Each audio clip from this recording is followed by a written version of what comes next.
Donkey release తర్వాత long break తీసుకున్న షారుఖ్ ఖాన్ త్వరలో కొత్త సినిమా స్టార్ట్ చేయబోతున్నారు. ఫస్ట్ టైం తన కూతురుతో కలిసి నటిస్తుండడంతో అప్కమింగ్ సినిమా విషయంలో స్పెషల్ కేర్ తీసుకుంటున్నారు బాద్షా. ఈ సినిమాలో విలన్ గా ఓ టాప్ స్టార్ ని రంగంలోకి దించుతున్నారు.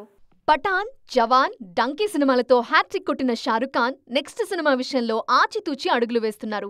ఆల్రెడీ ఇండస్ట్రీలోకి ఎంట్రీ ఇచ్చిన కూతురు సుహానాను వెండితెరకు పరిచయం చేసే బాధ్యతని స్వయంగా తీసుకున్నారు.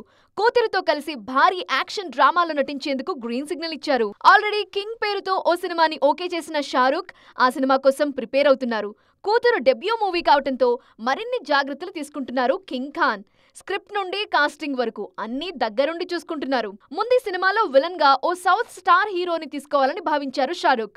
అయితే ఆ ప్లాన్ వర్కౌట్ కాకపోవడంతో బాలీవుడ్ హీరోని రంగంలోకి దించుతున్నారు. రీసెంట్ టైమ్స్ లో డిఫరెంట్ మూవీస్ తో ఆకట్టుకుంటున్న అభిషేక్ బచ్చన్ తో వార్ కి రెడీ అవుతున్నారు బాద్షా.